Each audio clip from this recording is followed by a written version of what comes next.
apologies for my not being so animated this morning. I've been overwhelmed by allergies. My brain's been taken over by aliens.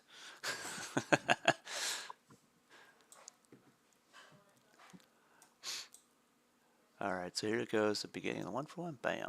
Right off. Nice. Can hit our target. Boom. Done.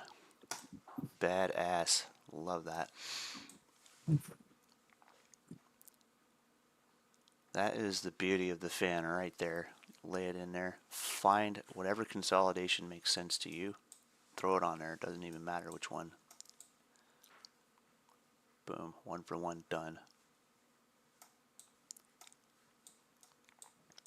Easy, easy trade. This will probably shake out, possibly consolidate here. And looking at our 1-minute chart, we've also hit about half that trend. So we've reverted to mean twice. We came down to half of this trend, and we came up to half of this trend. And it was pretty easy to see with the fan lines exactly where the target was without having to draw all over your chart. Just one drawing tool. Now accumulate here, we can get a 2-for-1, but it's not as likely to happen yet.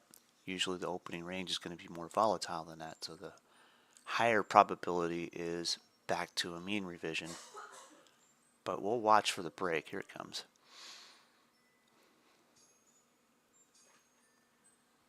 That target would be 353.75, or sorry, 435.75. Where did I get 353 from? That's not even dyslexic.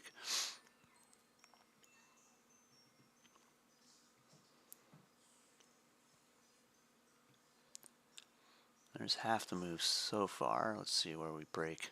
We're a little low in the bands here, so it can bounce back up and retrace here. So if you're already short, just kind of keep your stop tight so it doesn't run away from you.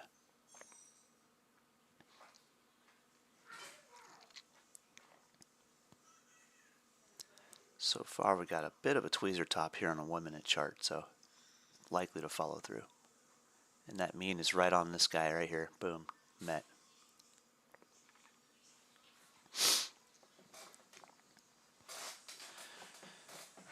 So in the past you would always hear me talking about that 50% retracement. A simpler way to say it is just a mean revision. But when you have a really choppy day, sometimes you don't have an easy time finding the mean. That's the other beauty of this fan tool, is you can lay it into chop and find all of your retracement targets very easily.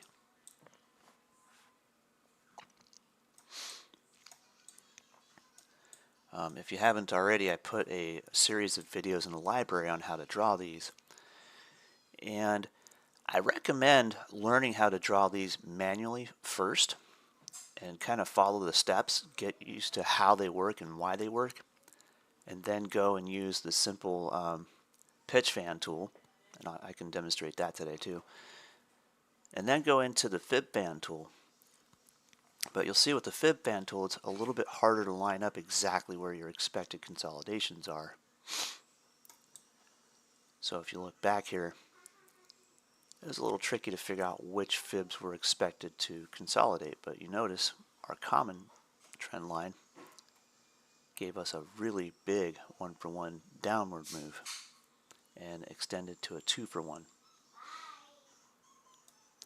That's the whole purpose of this tool, is so you can find where the really good trades are. So here we've got chop. It is tradable on the opening range here. We're pretty much done with 1-for-1 up and 1-for-1 down. We're likely to range here for a little while. If you wanted to trade this, you can. Just be very nimble with what signals you trade. Looking left here, we're setting up for a rising channel here. And we could easily hit back to our common trend line as a 1-for-1 on the 1-minute chart. So we can take the box and lay it in here. Yeah, let me get the background back to green. Oh, that makes it easy to see. Let's keep it red. Sorry. Alright, so laying this on here. drag it up. You can run it to right where that box is going to end, just about under our our common trend line. And you can see we're already there. This gives you a really, really fast way to find a measured move and a couple different ways to do it. Give me 1 second.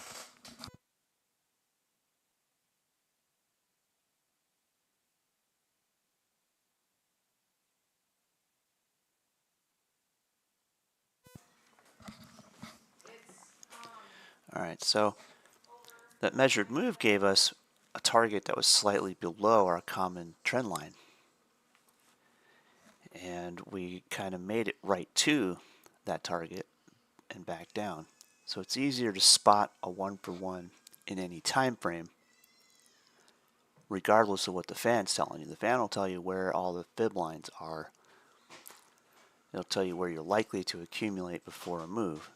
So you can spot your measured moves with that pretty easily. But when you're in here, where's your signal to get out of that trade? Well, you would expect it to go to the common trend line. It's not always going to happen. You got to pay attention to what the context looks like here. So on your 1 minute chart, you have a leg, a consolidation, and a leg. Alright, so that makes for a pretty easy measured move that doesn't quite hit that common trend line. Or we can call it the center trend line, really.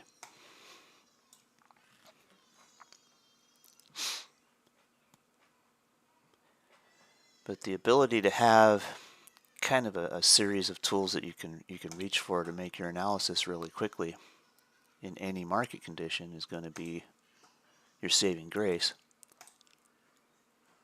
If you want to be an effective day trader, you've got to be able to access those tools very quickly and make very fast decisions on what you're trading.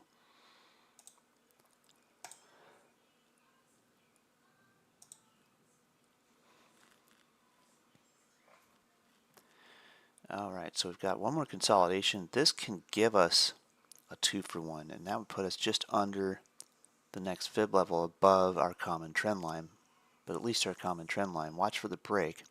Here it comes now. Essentially, we can leg this entire block here and drag that into position. Let me get it set up right across the mean. Puts us just under. When you get to a point where you've had enough practice with this, you can see this and kind of guesstimate or make a swag, a scientific wild-ass guess as to where that price target's going to be without having to draw a bunch of boxes and stuff. You can just kind of use your eyeball. Or as we would call it in the fabrication world, just eyeball it. You don't need to be precise in some applications.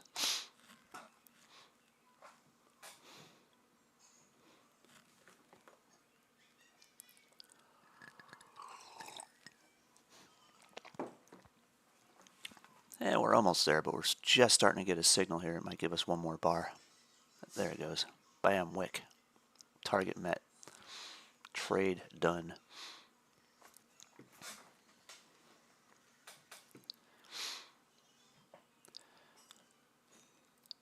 I'm kind of a keep it simple kind of guy, and I'll go, and I've been doing this pretty much all my life as a mechanic. I'll go and learn all the different information I can about whatever task is at hand, and then I will go and find a way that works best for me while keeping the process as simple as possible. So I'll take all the complex information that I need to know and just kind of commit it to autopilot memory, if you will, or teach the lizard brain, so to speak. And then all I got to do is start the process, and the program runs itself. So when I find easier ways to do stuff, primarily it's going to be in narrowing down my time wasted in little detail work when I could be focusing on the big work and accomplishing the detail work at the same time without even have to think about it. So in a sense, it's looking for an easier, faster, and more efficient way to complete a job without cutting corners. because if we cut corners here, we lose money. Same with doing mechanic repairs. You cut corners, it comes back on a tow truck, you lose money. So we don't want to make mistakes. We want to be as accurate and rapid as possible. So if we go into this knowing about what we'd expect, and we have some very simple tools that we can deploy really rapidly to get very accurate results, why not? All you got to do is teach yourself how to use them.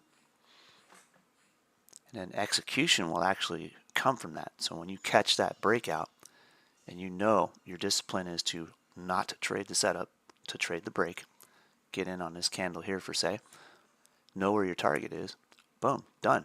Buy, sell. Game over. Next series, next level. Here we have a rising channel. That was a 2-for-1. Typically those will come back for a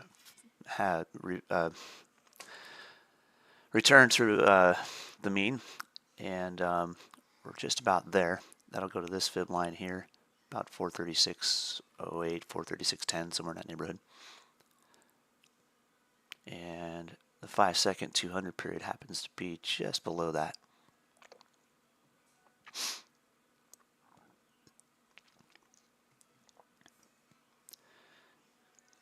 I've got M and T up here. That is one that I put in a watch list yesterday.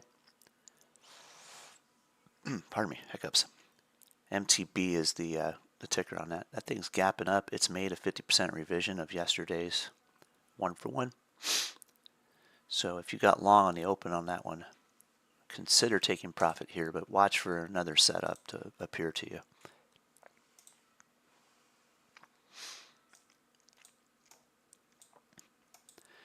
This is one that appeared on CNBC's top 10 watch list.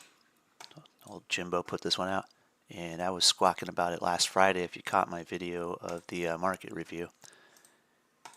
And it's got a pretty nice setup. We got a nice little rounding bottom, kind of a choppy IHS, if you will. Okay. But what's more important is looking further left. This is the weekly chart. That's a nice descending channel. It's got 1, 2, 3. It's got a 2-for-1. So you got your first move, your second move, your third move, and reversal with a nice tweezer bottom. And it's rolling up with a doji party right to the angular resistance on this channel. If this breaks out, the long trade will be reverting to mean. So we go up to about 152.50. So that would be a good swing trade target. And effectively, it is the same price action that we trade on a 5-second chart. Boom, done. 50% retracement or return to mean. So that's what I'm looking for. I'm waiting for that breakout of that angular resistance and accumulation. It can go sideways for days after that break. That's fine. Just watch for this level here will be your resistance. And that comes up to about 131. We're at 127 and a quarter ish. So you'll start to see this trade take shape once it breaks that channel and once it gives you the signal to go along and take a swing trade. I'm going to go ahead and just kind of draw it out on TradingView here because I haven't yet. I have all the dope for this in my Webull account already laid out, but this way you get to watch me draw it. Alright, so we come back beyond revision. Got this nice triple top. Breaks over right to support and a little bit of an overshoot. This can be a bear trap, so if people are trying to go short here and catch a bearish trend day, they usually get their toes shot off in this. So just be careful. You've got a 1-for-1 down already done, even though it had 2 breaks for accumulation. This is 1 down, this is 2 down. Watch for return to mean. So we could probably go right back to 136.30.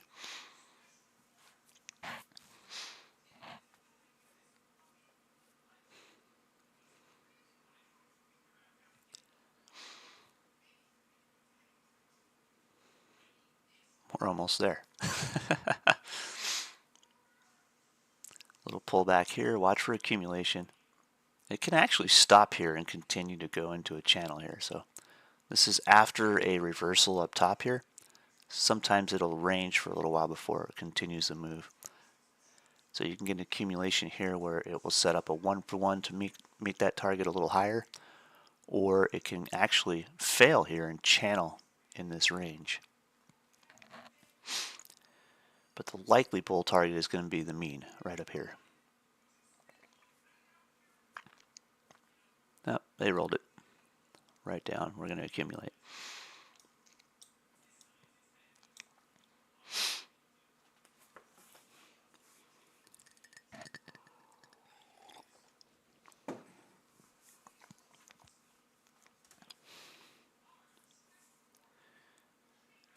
And even still, we get right up to a fib line.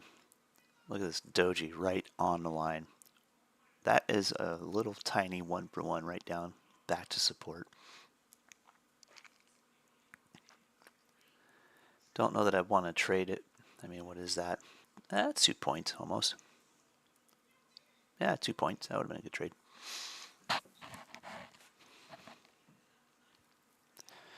This is a dangerous place to be trading though, because sometimes range will go 2 or 3 returns to resistance and support and then break over. But there's one thing to know about ranges: they always break, and sometimes they'll surprise you with what direction that they do break. So you don't want to get chopped up in the accumulation. You want the moves. You want the impulses. So we had accumulation here, boom, we're back to the mean, another 2-pointer.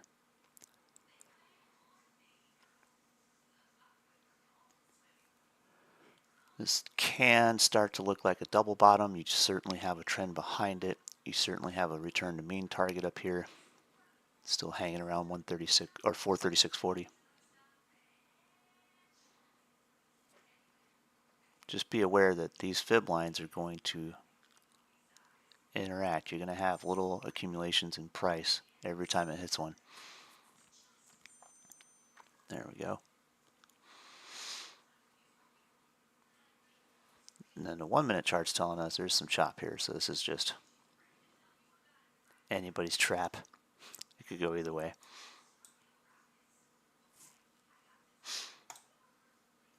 Alright, Tesla's accumulated. We're kind of looking like we could go either way here. Keep an eye on that. I'm going to go to a 1-minute chart there.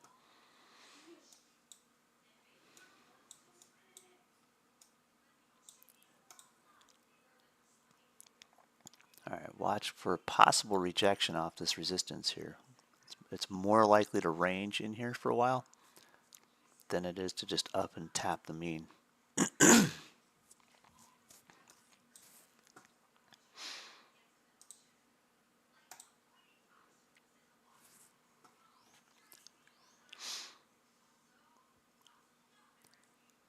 Right back to mean for the first leg. This is just this little accumulation here. Printed a doji on the 8 period here, so when we see those on the 1-minute chart, we'll often get a bar, a doji, and then a bar back down. You get the little mini Busby. And then typically the 4th bar in this setup will be a quick return to just under the resistance of the 3rd bar. Kind of a common pattern, but they don't always play out. We still have 10 seconds left on that.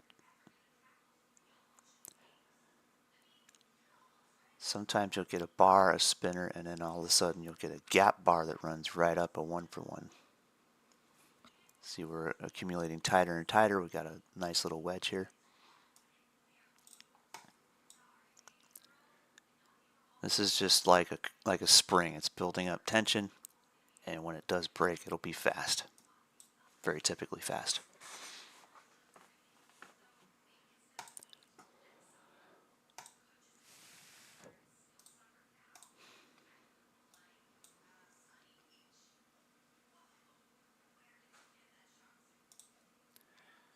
Alright, so MTB showing signs of reversal after its return to mean off support. It's pretty much done for day trading, but like I said, keep an eye on it for the swing trade setup to emerge. All it's got to do is cross this line and accumulate right on top of this target and then give us a quick trend.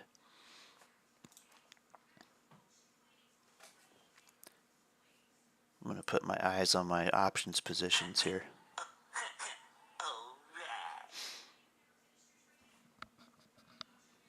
Let's see, can everybody hear me okay? Oh yeah. Yeah, we're good, Jeremy. From here. Just want to double check my modulation. Order submitted. There it is. Cool. You know, when I take allergy medicine, like my brain seems to just slow down. I just start sounding like Ben Stein. There we Order go. submitted. Breaking that wedge.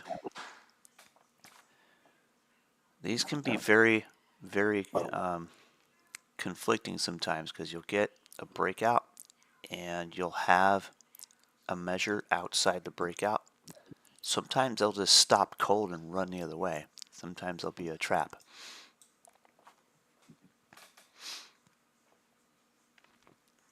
That's what just happened with my bot right here. Ah, Got in on a short, and then it just wicked out 3 points, and that stopped that out. flip the other side of it. You know, Yeah, they kind of like to. This particular pattern likes to give you a quick fake impulse, and then oftentimes it'll pull back to previous resistance. Like if you look at my cursor line right here at about 436.15, they'll tap there and then they'll run up and resume. Essentially, it traps both sides in that respect. So we're starting to get a little volatile all of a sudden here.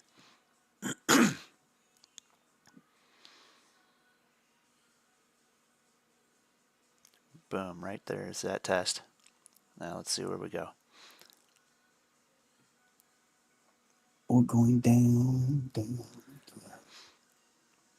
See, if you look at the 1 minute, it looks a little more like the old pop and drop bear flag where you get the last impulse at the end and a rip down. That's what it's starting to look like, but pay attention here. This is a 3-bar setup too. Right back to the next fib line. We're on support. Sometimes you'll get a really fast move that retraces that move. Other times you get a full 1-for-1 down. This is where I sit on my hands and wait for the break. Eventually this range will tell you which way it's going to go. Can you trade this stuff? Yeah, if you're nimble you can take those, but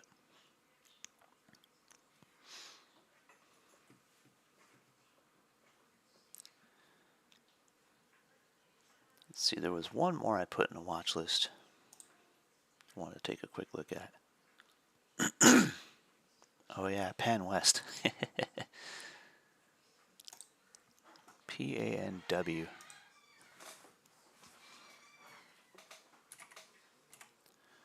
This has been one of Kramer's favorite stocks to look at, and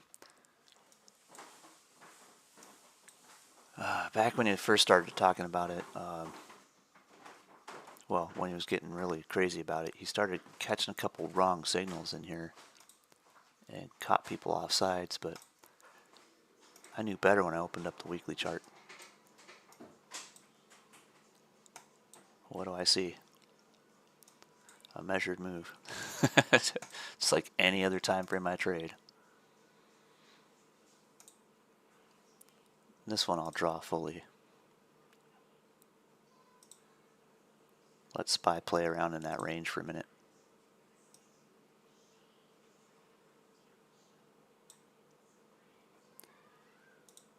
This one I'll change to green.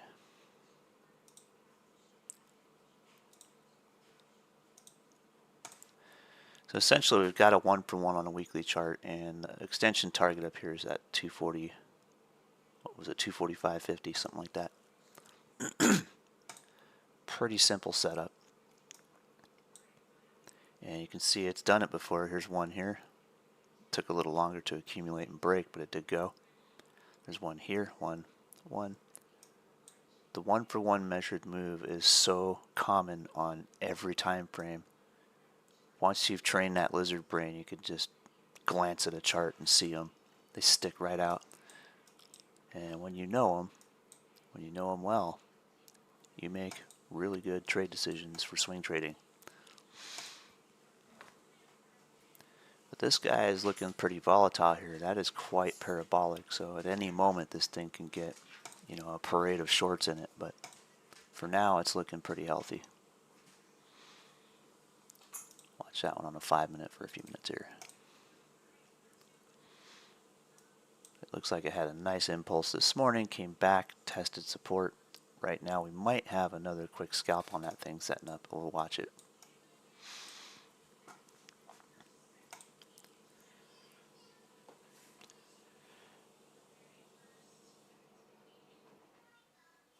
All right.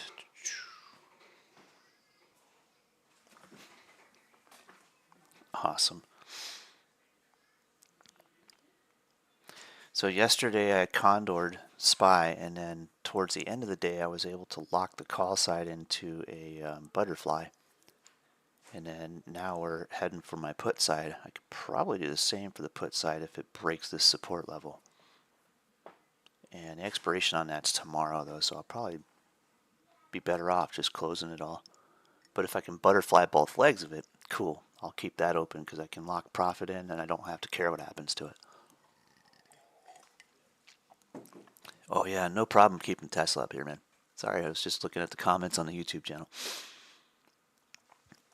Yeah, Tesla's been paying my bills for, what, months now? Been doing great with Tesla. Easy trading. I'll show you the setup I'm looking at on that in a minute too. Alright, I've got a little double bottom here. We just broke R1, came back across the fib line, and we're looking at targets to the left here. We've got one here, one here. A 1-for-1 would put us in range for this fib line up here, but we want to see it accumulate first. I'll give you a quick box on that. Just want to see the accumulation, and we want to see it if I can grab the damn thing. Right up to there.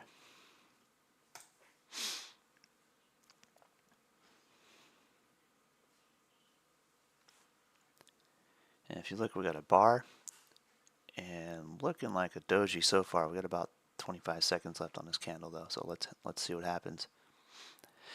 If ever you're looking at a 1-for-1 setup and you see that the accumulation breaks its own support level, don't take the trade. Just wait for the break to the upside. You want to see it break previous resistance. You don't get as much as a move, but you do get a lot of consistency. I don't know that these fib bands are available on Tradovate.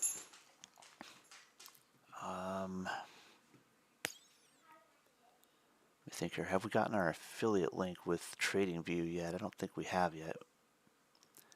We're working on. Maybe it's in one of the community indicators. You can probably find it if you do a search. Yeah, then you would have it downloaded and installed. So there's a lot of stuff on Tradovate that's that possible. is not, is not to the platform, but that people have developed for it. So I would say just take a look there. Is it written in PineScript or is it Python? I believe it's Python. Okay, so you could probably. It's the same thing as Ninja, right? Yeah. Yeah. Yeah, you could probably do a search for a. Someone's probably coded it, or you could. Sometimes you can get lucky and ask GTP to write one for you, but oftentimes you can find one that somebody's made, and you can just download it and throw it in there. It just GTP ones, they throw so many errors, man. It's fucking freaking unbelievable. It's like I try to get GTP to write and recode some stuff and put some arrows for me on some things. And then when I went to my strategy to test it, it was just buggy. And I'm like, you know what? I'm just going to stick to my manual thing. Yeah. That's the thing. It's not completely replacing people yet, but it's kind of working on it. Yeah, it's just tough, All right, are we gonna break below this view app right here? Come on. Or are we gonna just keep going? I think we're just going to range for a couple more bars here. Because I got, I enabled I'm testing this bot. So I enabled my bot, and the bot took two wrong trades this morning. One bot took the right trade, brought me up to $700. The other bot and the other two bots messed up, and I'm down 500 in each one of those. So I'm like 700 up in one bot, 500 down in another bot. Yeah. Come on, man. So I'm gonna have to tweak some settings in here. But this is all Apex accounts that I'm playing with, so I don't care, Yeah, just, getting practice in, building a Yeah. system. That's what it takes sometimes. You got to take the win with the lose until you build a system, whether you're trading it manually or you're teaching a bot how to trade it. You still got to learn. All right, so nullified our measured move here, but we're back in business here, just above the fib. Yeah, And there you go. someone asked me when I was laying out the Bollinger Band combination with the fans, what the +2 and -2 means. So essentially, when you get a Bollinger signal, this is saying a long entry here. +2 means +2 from the deviation, so 2 deviations from the lower band to the 20 period. So if you know how Bollinger Bands are made, it's a 20 period moving average, a simple moving average. And the bands are just 2 deviations of average out and out. So out from the center. So you got 2 up and 2 down. So when it says +2, it means your long position is expected to go back to the 20 period. This short entry here, -2, Order submitted. back to the 20 period, right? That's all that's saying. So when you see these in laid out in with the fib lines here, we end up getting our 1-for-1 while I'm chipping my teeth about it. When you see these in the fib lines, they're not always going to give you the best possible entry or exit for these trades. So oftentimes you end up ignoring them, and knowing where your actual entry is going to depend on your ability to spot measured moves and to spot where those fib lines are. So here we have a 1-for-1 down. We're right to support again. Boom. Accumulation, break, bam, target met. Notice there's a long entry here, signal. 2 deviations right to first to the 8 period. If this doesn't make it, that's erroneous. The 8 period is where I like to take my trades. So if price is still trending under that 8 period, this is a lie. Don't follow it. There it goes, still under the 8 period. Can this eventually be a trade signal? Yes, if it accumulates here and price comes back across the 8 period, that's the signal I'd rather use. Stop build. So here's price coming up across the 8 period now. We're accumulating. Stop build. Mean revision target, 200 period moving average, as well as a fib line right here. And I just bought that $1,000 loss into $600 profit. Sweet, good work. Just on that little drop right there, man. Just a little bar. All right, we got 8 coming up to the 20. And this is the make it or break it zone right here. Watch for your next couple candles. Starting to get a little more volatility in right now too, and I think there's still some news ahead later, but I haven't looked at the Nothing major today though. just the There was whatchamacallit just at 8:30 CPI. It was just yeah, CPI this morning, and that's it. Now it's just like the FOMC meeting started today, right? And we'll go on. So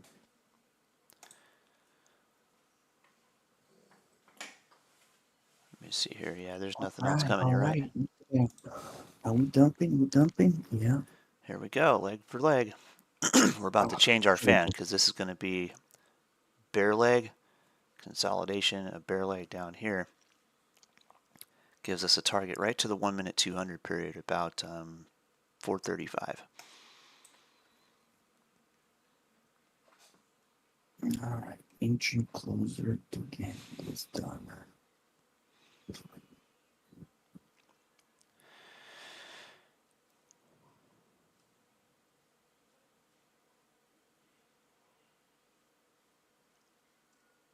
Thank you to the monster of them.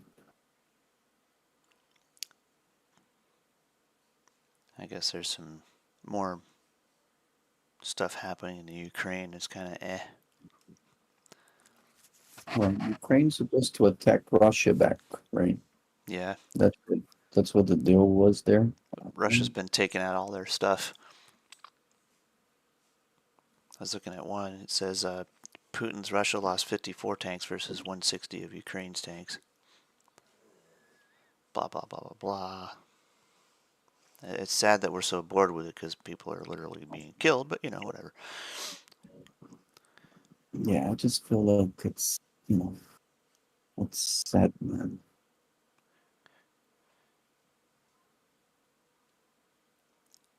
It says Ukraine's losses are 10 times bigger than Russia's. Well, I don't know. I don't want to get too political, but sometimes it'll affect the market. So if suddenly the Ukraine starts invading Russia, you've heard the adage, buy the invasion. Well, we bought the invasion from Russia into Ukraine. That was a great little rally. I don't know that it'll be so much of a rally when it goes the other way. Unless NATO gets roped into the fight, then we got problems. Alright, so we're still hanging on that support level, that common accumulation line that I printed out this morning when I started this fan. Right Submitted. right to that sucker, and we're bouncing.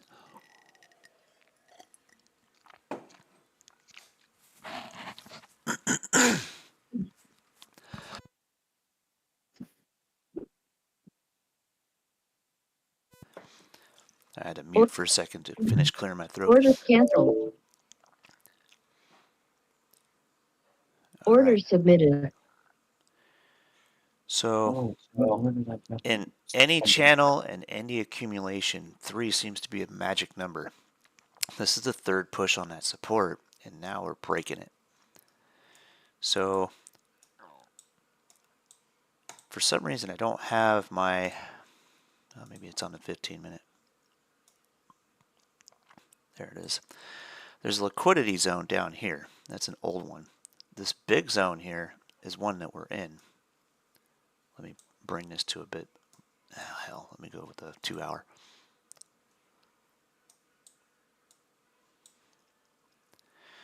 So this big zone is part of a massive measured move, right?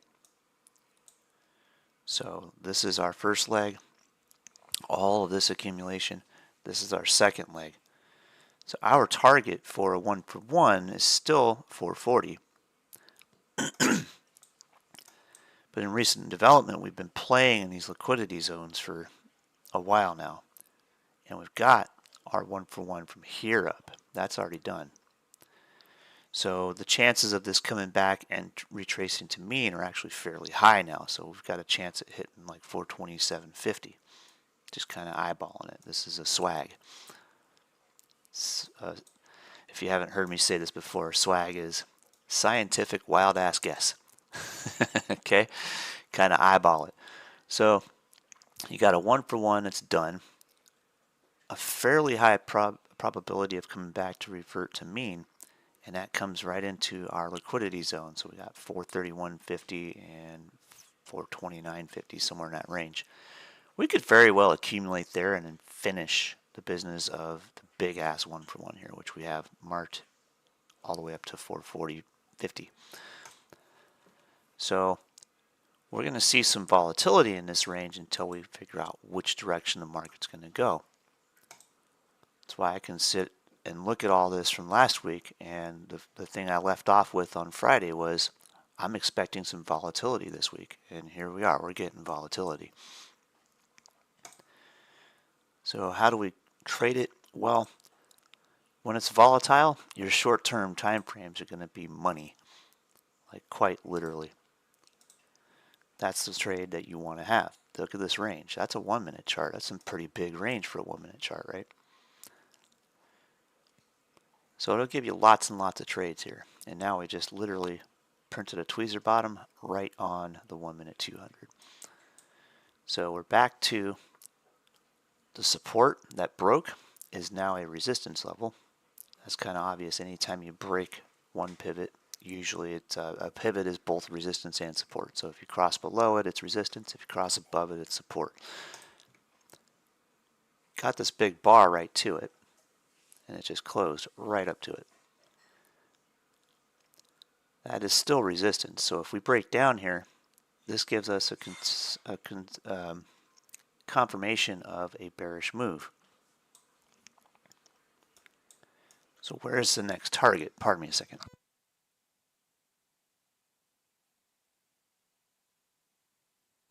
Sorry, keep having to clear my throat. It's a bad allergy day. So if we go and we plot about where this is in consolidation, this is our mean. Let's drag this down here. The extension would be slightly below the 200 period. First target would be down here at like 434.60. That's only if we reject this resistance line, which is the base of our fan. So we'll watch carefully on the 5-second chart for a clean break. And we're going to see probably one leg here right back to 434.90. And the next leg will break over and probably finish that move down here to 434.60. You can see an erroneous long entry here. That's not going to work. Well, it's not likely to. There is a possibility of a double bottom here, but it's not as likely at this point.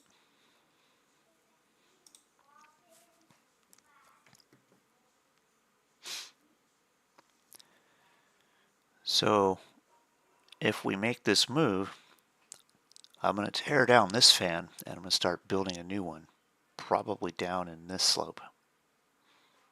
This will give us the indication of whether we're going to expect a trend day or not.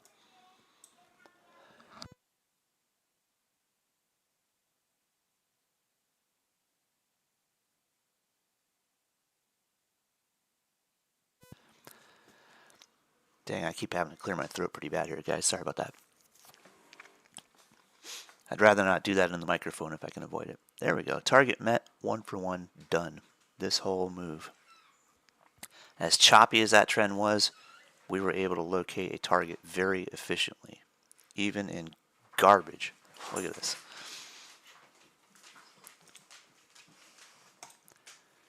So I'm going to take that off. I'm going to watch price here for a couple more bars, and I'm going to make a decision on whether I want to adjust my fan line or leave it alone. Because these can still be relevant later on if we accumulate in this range and it becomes a range day instead of a trend day. But if it becomes a trend day, we want to have a target, so let's see if we can find one.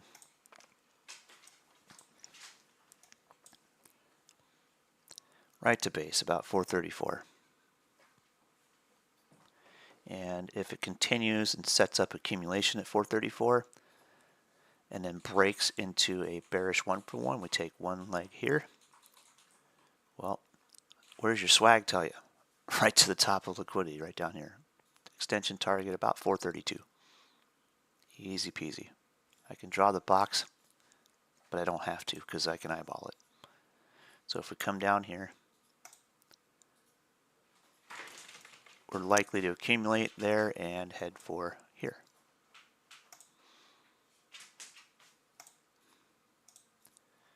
If it holds support here and it starts to kind of go sideways, we can set up to continue this trend here and walk back up into these levels. So I'm going to wait a few bars here and see what happens on our 5-second chart.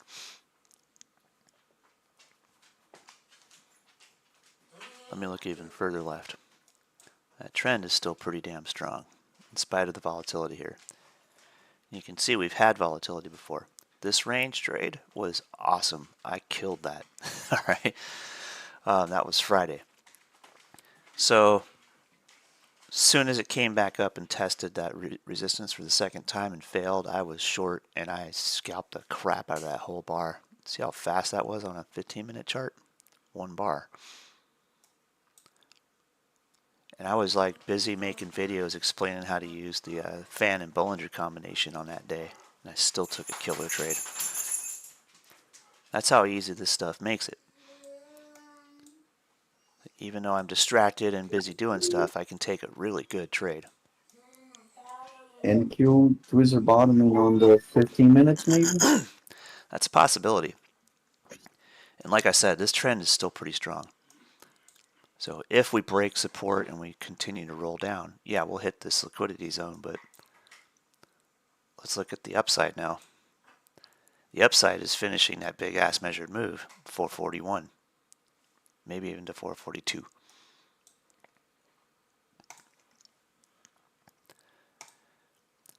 So for now, I'm going to continue watching my 5-second chart to see what we're going to do with this particular pivot. This is that 435.30 area. It'll either reject it one more time and we start to trend down, or it will break and let us run up back in our fan lines.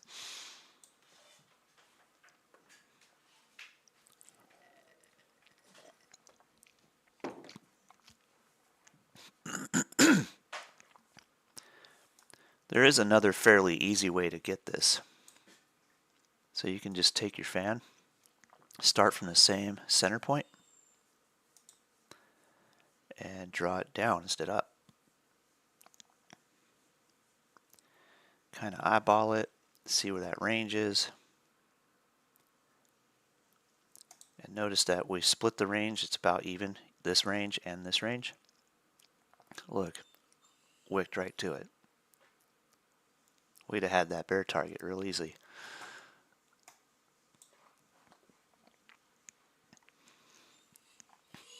But the box got us there anyway, so.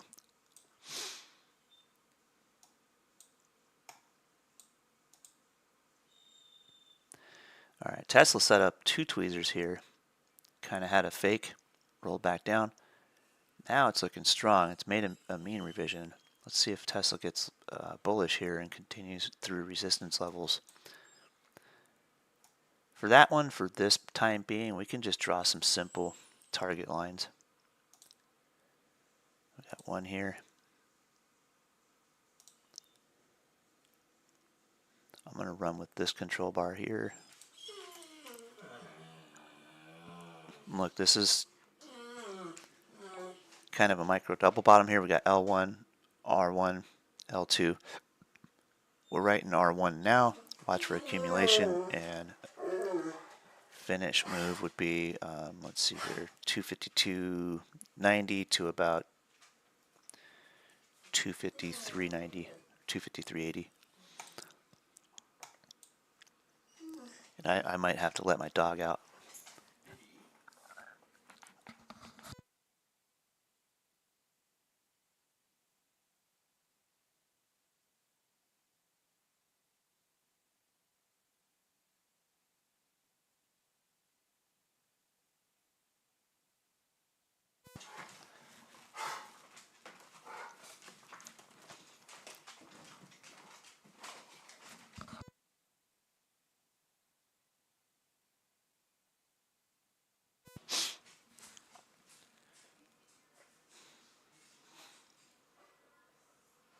We're kind of trapped between that 20 moving average and that VWAP right now in the 5 minutes on the ES. I think we're getting a mean revision back to that pivot one more time first. It'll give us a clue.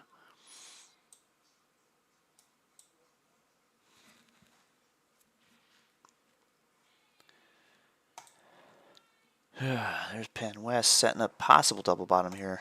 I'm going to zoom into 1 minute. Inside they squeeze right now. I mean, everything I got indicates that we're going to go down, but price isn't really doing that, right? That's just choppy and slow. Yeah. There's another likelihood.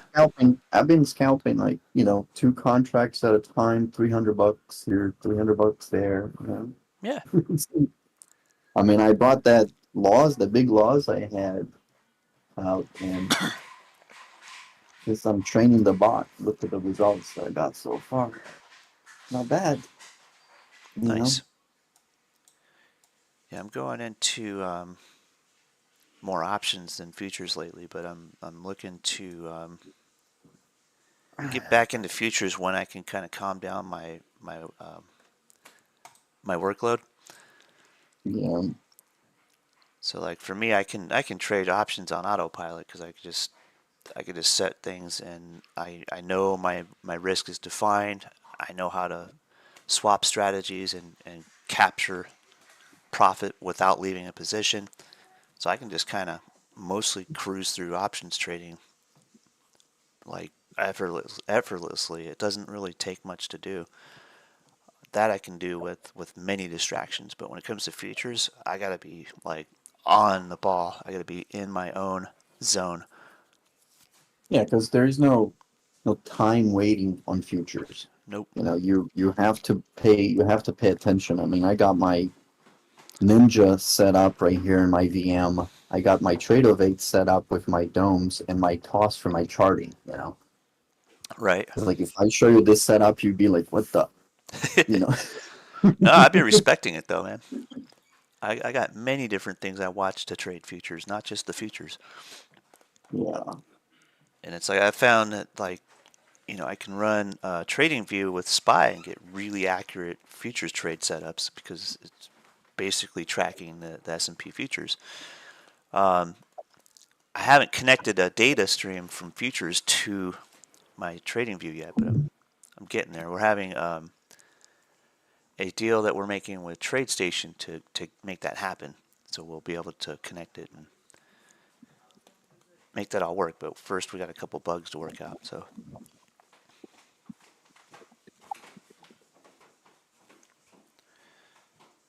all right.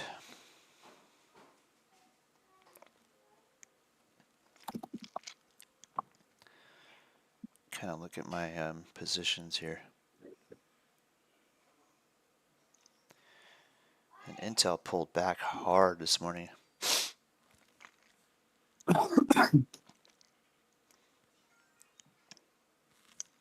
I think Intel is going to come out with some more of that super hyped AI news coming up. All right, are we ready to take on this again? Oh, shit. Just missed it. Oops, I got a direct message from somebody.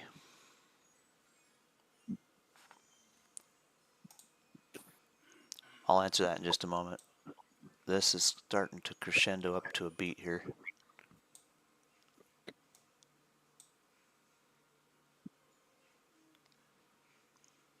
That's a long wick on that 1 minute candle though. Got about 13 seconds.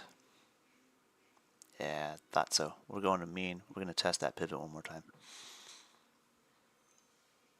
I'm coming back down, down, down.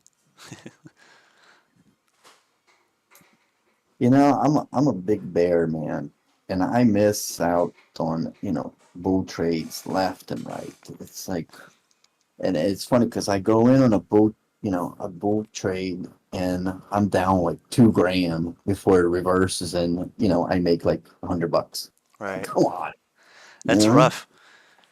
I Yeah. So it's like, but then if I go bear, I hardly get any drawback.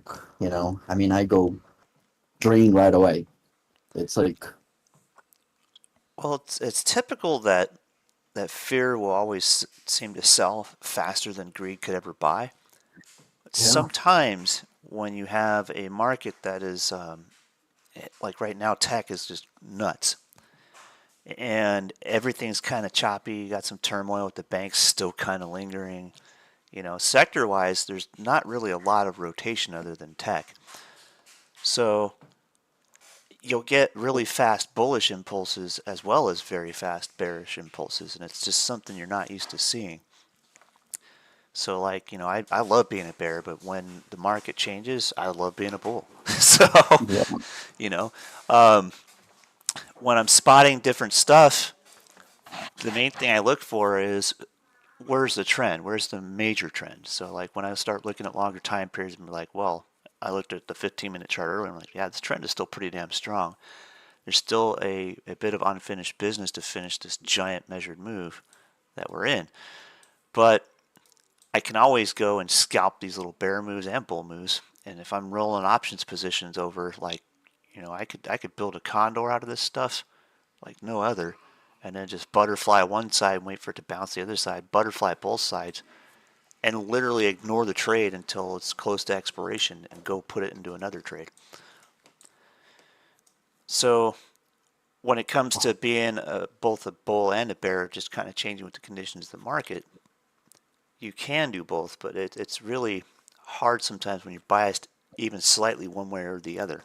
So if you're slightly biased to be a better bear than a bull, sometimes you'll miss a bullish trend day because you'll be waiting around for the bear signal all day long and it just doesn't come. And you keep trying to get in and you keep getting chopped up. That gets really rough. Yeah, it's happened before. So like I always try to take the market as I want to see what the opening range does before I take any bias. That way I can scalp whatever the hell the opening range brings me. And then later on I could trade a trend. So if it's going to be a trend day, I'll know by the time the opening range breakout's done by like between 10 and 10:15. And then if it's going to be a trend day, it'll be pretty obvious sometimes before then, but for the most part I can figure it out by then. And then if it's going to be a range day, it becomes pretty obvious too. So in today, I'm going to do some more looking back, but in today, I think we could get a little bit of both. I'm going to morning. I'm going to put my Webull screen up here in a moment, just to kind of look at both, and then I'll go back to this fan, because this fan's been glorious.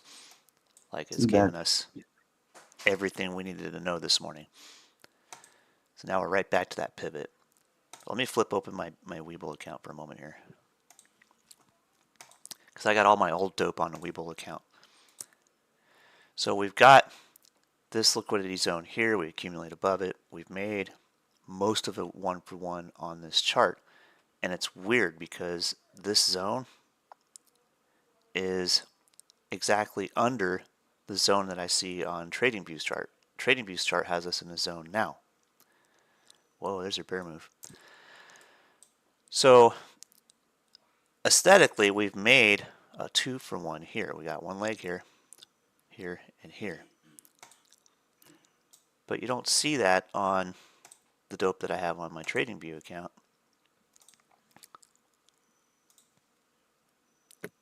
Until you get in and get rid of some of the noise. So we got it here. There's 1, 2, 3. But if you look further back, it's also 1, 2, and 3. But the general trend has been bullish. And because we know that typically in a 3-wave rising channel, we are very likely to return to mean. That's why this zone is red. That's the mean. So at any point, we could get a bearish trend day to pull back, but the way the market's been going, it's pretty parabolic. And it still has this unfinished move to, 442 up here.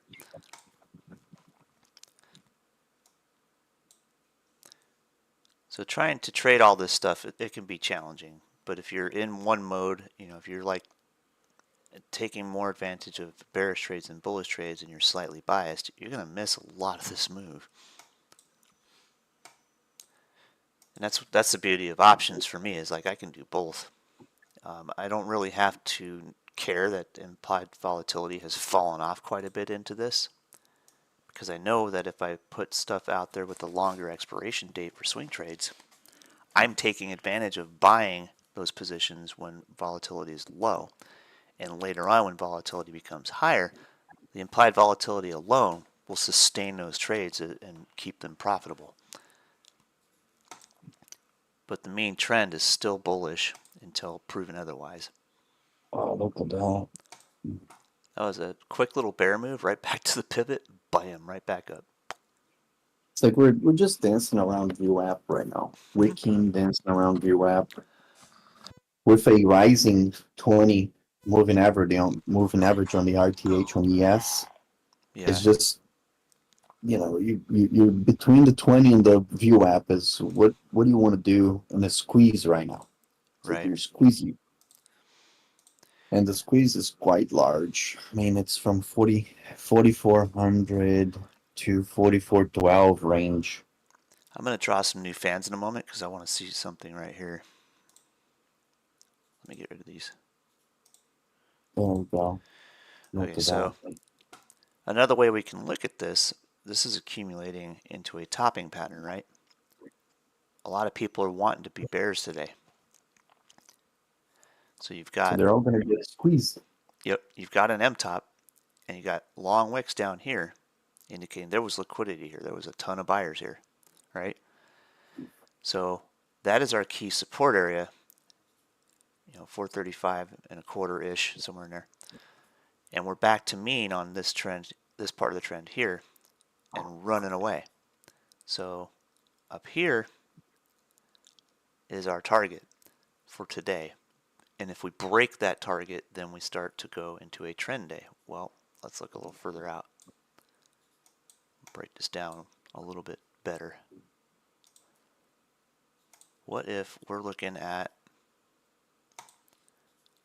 just another bullish measured move? I'll be back. Oops. That accumulation break would take us up to about 437.60. So a break here will give us a finish of that move. Gives us a quick 10-point move, and we've got a 10-point move setting up to the top of that anyway. So here's where your bull trend starts. And this is its own measured move, so let's draw that.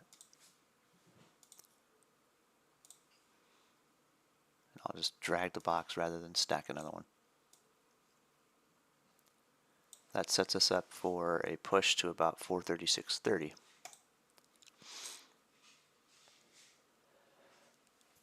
Tesla didn't quite break out of R1 here.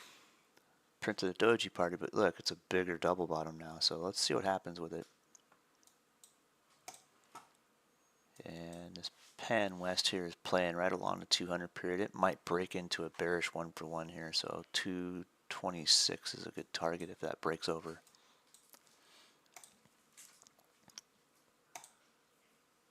So we could go either way on on SPY here, but this accumulation and this volatility is telling me there's some big indecision here. We've got a daily liquidity zone on the 5-minute right across here, and we've got one up here too, so it's going to be trapped in two ranges. So we can play all the 1-for-1s we want pretty easy, looking like it's going to be a range day more than anything, but it can eventually break towards the end of the day.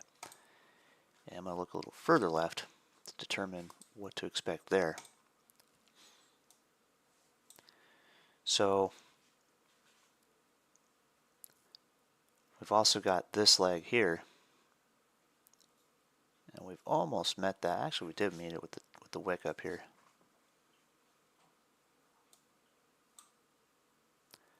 Where does that take us later on? Either back to 434 or back up to 437 and a quarter.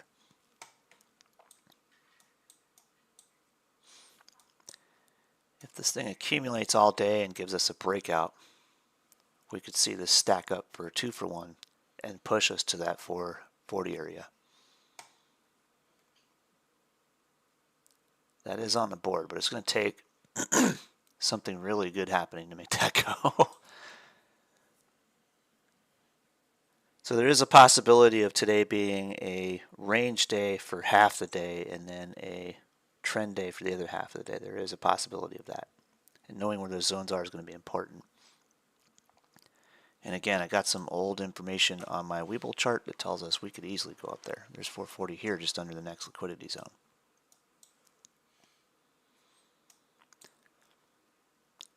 That's already done a 2-for-1 before it got there. So if it goes to that liquidity zone, it's likely going to be an extension and a quick pullback.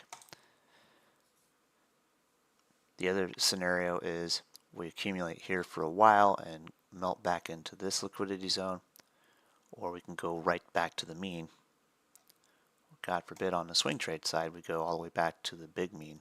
That was that red zone.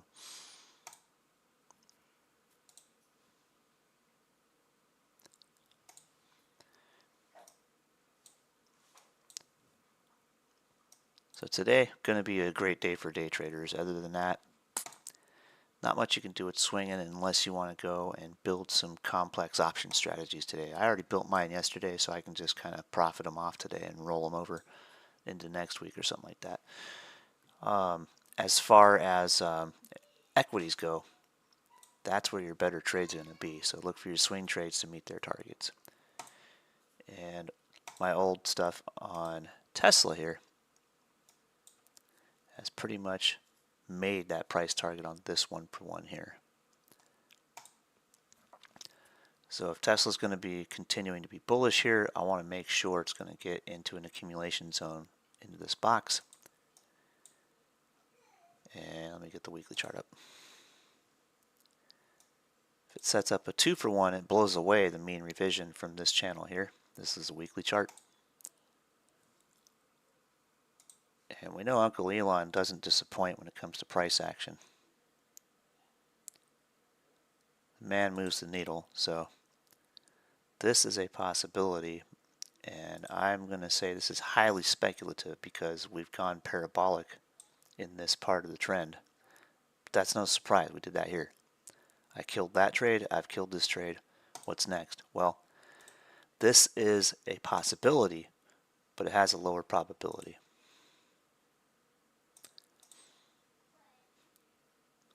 So above our split on our mean revision here, that's this guy here, we could see this thing excel all the way to almost 340. Pretty impressive, but it's totally within means. And totally looks like a possibility of a 2-for-1, although I'd like to see accumulation first. And then sometimes when you get these big downward channels, like this one here, this was a nice downward wedge. That sucker ripped it face off, went to the mean, accumulated a couple bars, and just kept on climbing and went parabolic. I got some of that too. Looking left, that was just one big ass 2-for-1. Once it blew away the 100% revision of this trend here, it got parabolic. So getting above the mean here can go parabolic to the next target and then go even steeper all the way up to 100%. So I mean, you could see this thing extend to $400, but I'd love to see accumulation first, but you're not always going to get it, so you got to kind of trade it as it comes. And again, Uncle Elon does not disappoint. All right, let me go back to my trading view chart so we can get some SPY. I think we're getting one last setup before I sign off.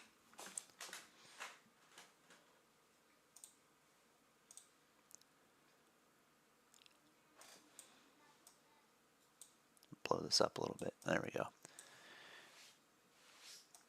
So we've made our 1-for-1 just about to the top, but we kind of fizzled out here and rolled over back to our pivot. And we have a highly likely chance of reverting to the mean, which is about 435.40. Watch what this next bar does on a 1-minute chart. I'll blow it up and zoom in. Got a bar, a spinner, likely to bar right back down to the bottom of this sucker.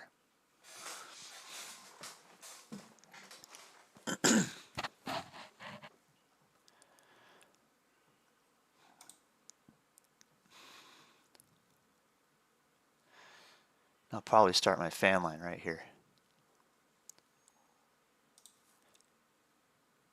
Or my new fan line, that is.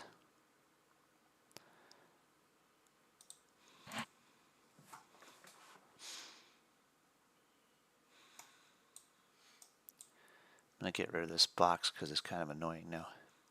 There we go.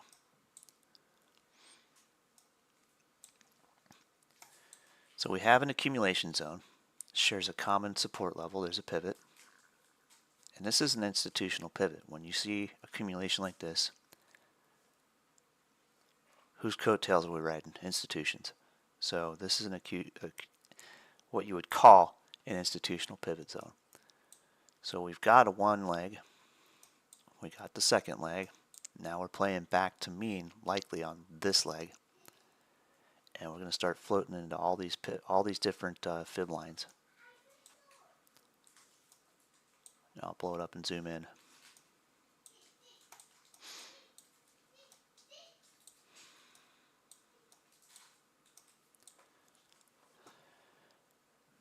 Alright, it comes a 1-for-1 setup, possibly down, but we're accumulating in a known zone here. This is our base of our upper liquidity range, right?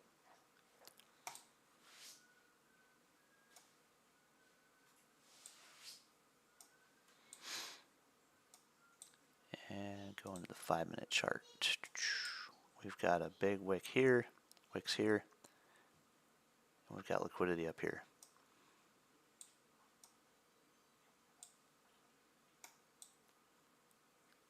We really haven't finished this full 1-for-1, but we got most of it with this wick. So the idea is if we accumulate along the base of this block and we start to go bullish here, we can go and walk this trend right up to about 437.60.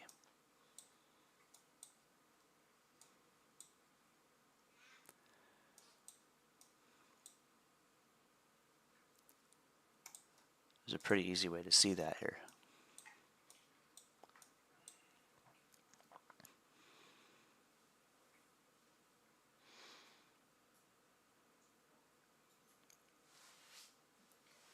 That there gives us right to it.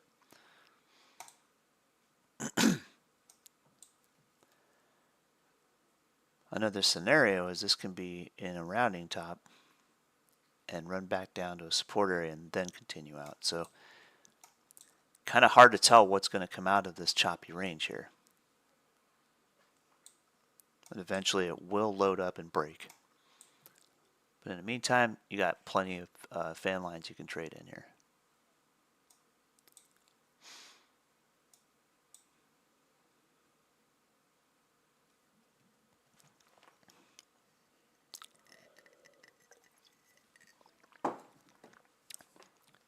This looks like a good time for me to go grab a cup of coffee. I'll be right back.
Alright, I'm back.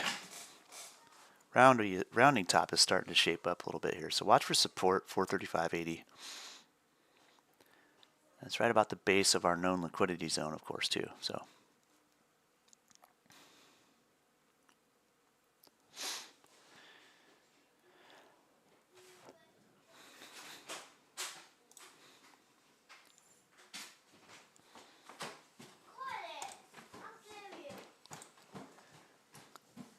and for the direct message, yeah, hang around. You're going to learn a lot about options.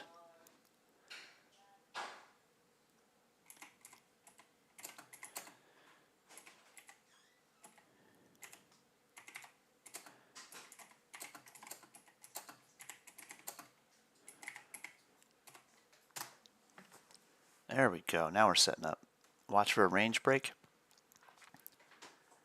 Target will take us first to this pivot here, about 436.35. If we break, and then if we get a full 1-for-1, we could even extend to 436.60.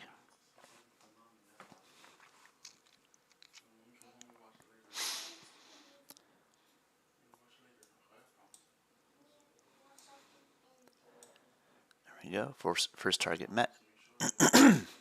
Just about right to the pivot, or right to the fan line.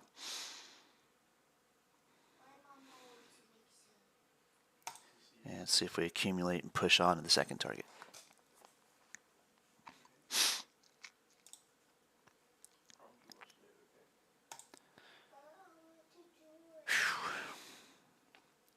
Sorry, I wish I was a little more animated this morning. I'm just boring.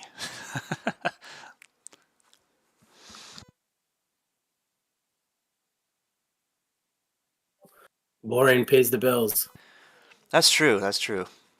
Made some really great analysis and trades so far. And I've said it before, like sometimes I seem to trade better when I haven't gotten a great night's sleep before. I don't know why. I guess it just slows my brain down so I can take time and analyze things slowly and efficiently. But like I got hit with an allergy attack at like 4 in the morning. It was rough. Just straight sat up in bed and started sneezing my head off. So I don't like taking any kind of allergy medicine if I can avoid it, because even the ones that say non-drowsy will mess with me. But when I do take one and I've gotten my sleep messed up, this is the personality you get. Just kind of monotone and sometimes silly, but more or less animated. But it works. I make it work, and I'm doing some fairly good options trading this morning so far. Still waiting to see if this Tesla move is going to finish out. I've got some $300 July 21st expiration butterflies that I've built, and I think I could probably buy the credit spread side of that back pretty soon here, and then roll with some debit spreads that are basically paid for. And then this Pan West, just about done with this mean revision. 231.60 is about the target on that. And then looking left on that thing's got room to run for a swing trade. Let me get the daily up. That's got a full leg 1-for-1. Takes us all the way up here to about 245.50. So definitely keep an eye on that one. It's got a lot of attention on it. CNBC's all over it. Kramer's been chipping his teeth about it for weeks now. He missed a couple signals. He was like long when it went short, and he was short when it went long a couple times. He got mixed up, but now I think he's bullish, so we'll see how he goes. Anyway, I did reach out over the weekend to Matthew Tuttle. If you're listening, salute you, sir. But I got some ideas about maybe running a third Jim ETF and be like, dude, just sell options on both his bullish and bearish calls. You don't have to care what direction they actually go, because if you're selling premium on them, all you're interested in is the extra attention and extra implied volatility brought to those equities simply for the fact that the dude spoke about them. So you get a lot more liquidity in the market in the options field that way. And you don't have to care if you're right or wrong. You don't have to have an SGIM or an LGIM at that point, because you'll be generating income no matter what happens. It's all about how you manage it. Well, I manage my portfolio kind of the same way. I look for stocks that have high implied volatility on the options chain. Whether it's a penny stock or a large cap doesn't matter to me, as long as it's got options liquidity. I could care less if it's trading at $1. In fact, I have many of them that I started trading at $1. Anyway, long story short, if there's a percentage of return that is extremely advantageous to take a position on, I'm going to do it. So if I see some options volatility growing for opportunity for me to take and make a living on it, that's my goal.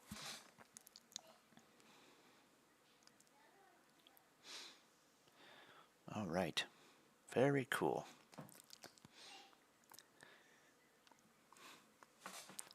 Kind of also been keeping in touch. My oldest is doing some traveling solo. He just turned 18, so I'm like always a little nervous about that. But he just messaged me that he made it to his friend's house in South Carolina, so that's cool.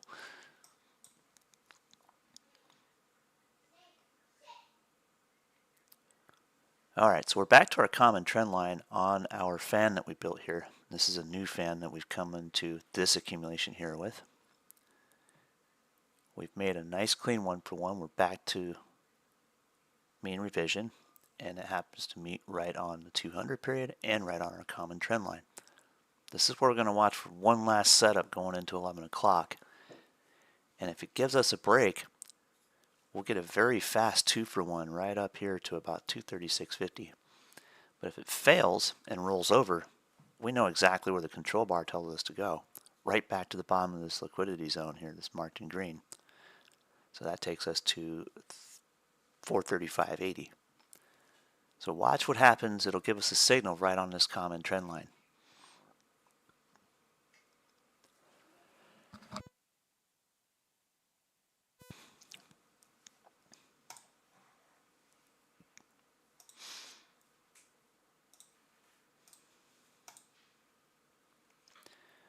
Let's see, this is a Palo Alto. Went just about to our mean revision, and now we're breaking over, so be cautious here if you're still long.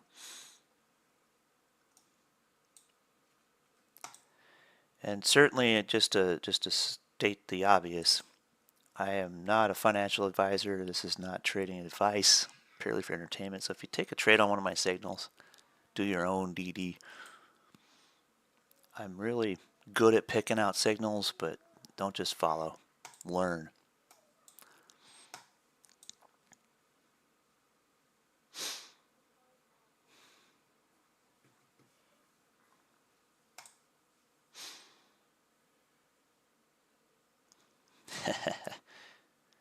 I got one of those FedEx scam texts. We apologize for any inconvenience, but unfortunately we're unable to deliver your package as planned. Please click on the provided link to arrange a new delivery date. myfedex-1.com. Yeah, okay. I'll just report you to IC3 and move on.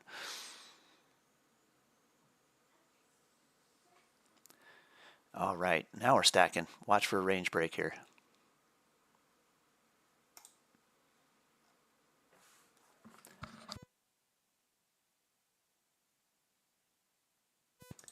Tesla's starting to wake up too. Once it breaks this range here, I got a pretty good hunch it's going to continue moving on into a trend day. All right, pullback candle. What we got? 30 seconds on that. Hopefully we get a spinner out of that so we can continue to be bulls. Let me get these candles in view here.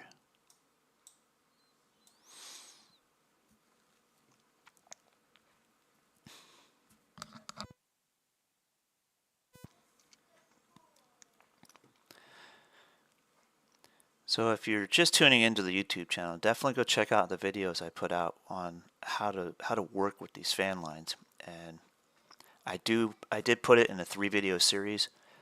You can certainly jump right into using the fib fan and just skip the first 2 if you wanted to, but I highly recommend watching the first 2 to learn how to manually draw them first, because if you learn how to draw them manually first, you'll have a better understanding for how they work and why. And developing that part of it, it's like I said before, like being a mechanic. You kind of learn all the details about the job.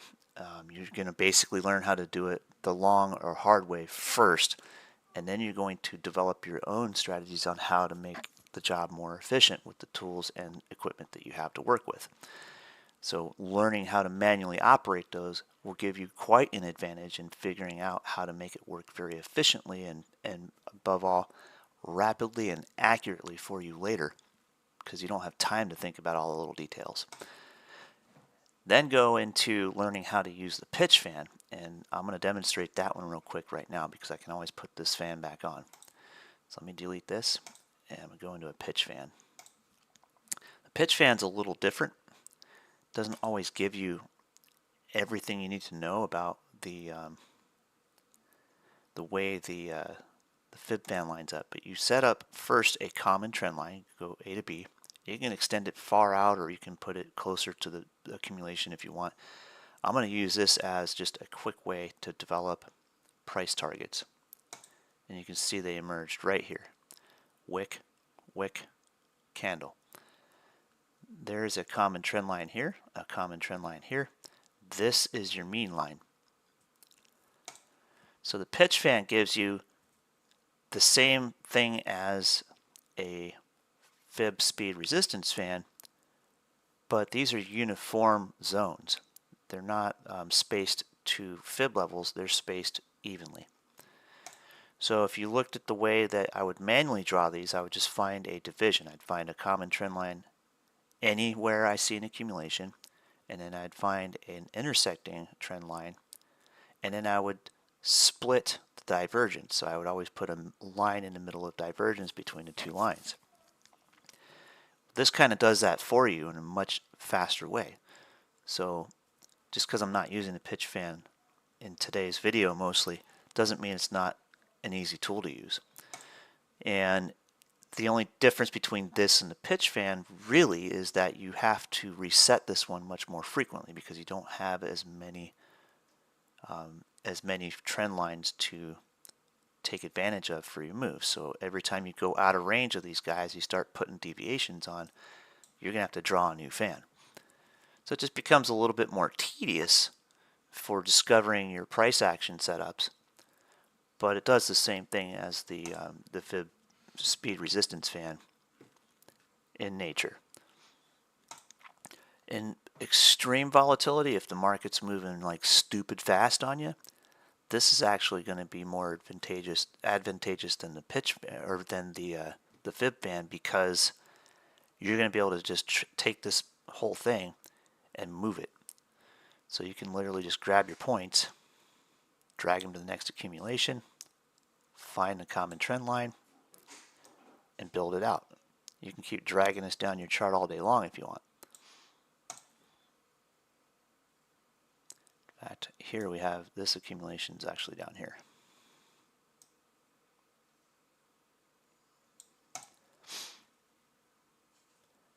So it is very useful to keep both of those on your drawing board.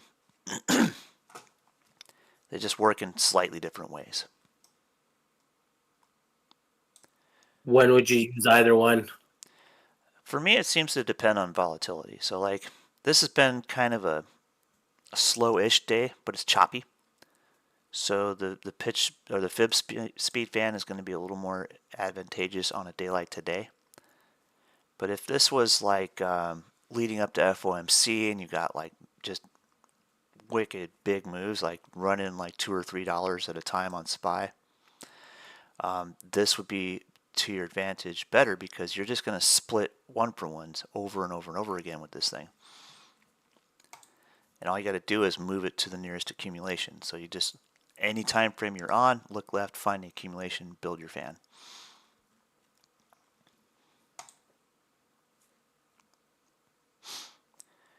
The other cool thing that this does that the fib speed resistance fan doesn't do is you can angle it.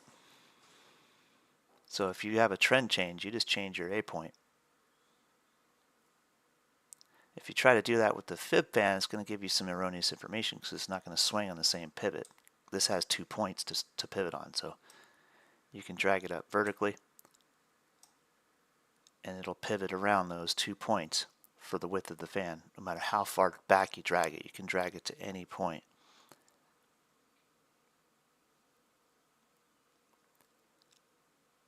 Aha, that's relevant if we break this support. So then we can take and drag our A point here and our B point here.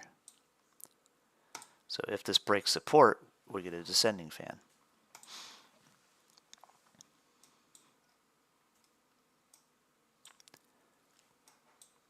In the second video, I show you how to use this, but I don't show you this part that you can drag it around and move. I just show you how to build it.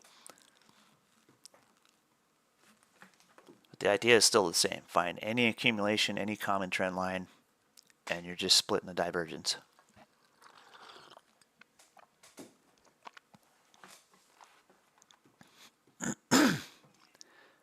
Coming into a wedge with our common trend line below the liquidity zone and our first channel or our first angular resistance line. It's kind of wedging down here.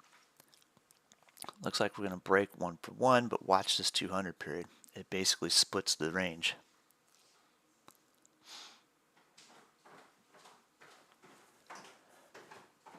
Bam, clean rejection.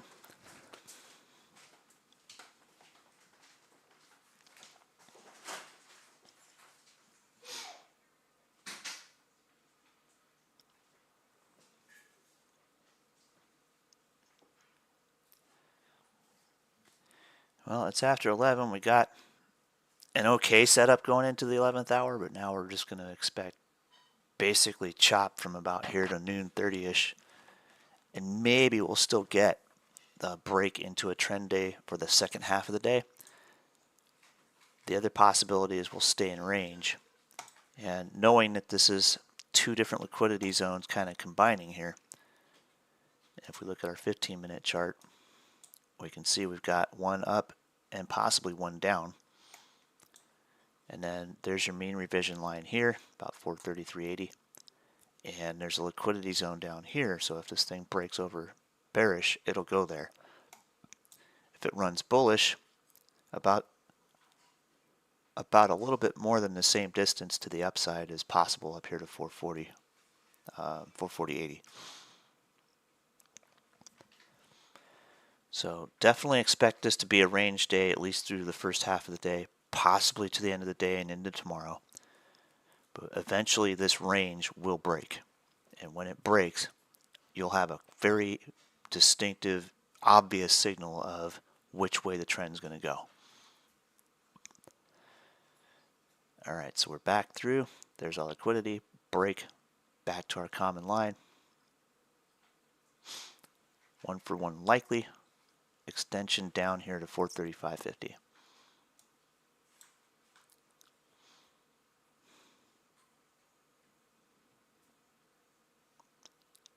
Tested in the 8 period here. Let me get this back to our 1-minute chart. We need some verification here.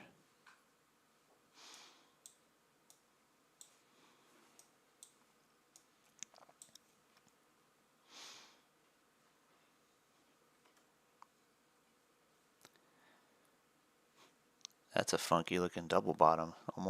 Almost a Wu-Tang, but not quite.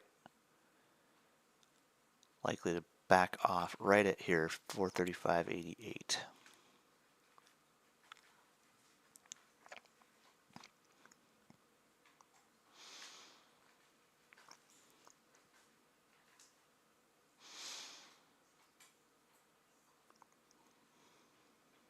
There it is.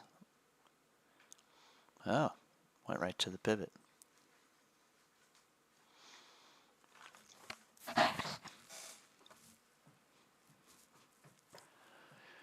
Well, I think it's about time to wrap it up. Kind of expecting just kind of chop and range for the rest of the day, really. Again, as usual, I'll keep my my charts running in the live stream on a Discord channel, and if you need to get my attention or something, feel free to tag me in the chat, or you can send me a DM if you want. It's easier to send it to the chat though, because I'm usually paying attention to that. Today I'm expecting just enough quiet time in the house to where I can make a couple of new videos. And one, I've got to get into a little bit more option stuff, and then another thing I've got to do is I want to do a short video on just spotting measured moves in general with the boxes. I know it's the simplest thing, and I talk about it every day, but there needs to be a good solid plan there, so I can give a lot of the details on how to find them and what to look for and that stuff. Until then, thanks again, guys. We'll see you later on. Thanks for joining us. Thank you, Jeremy. Take care.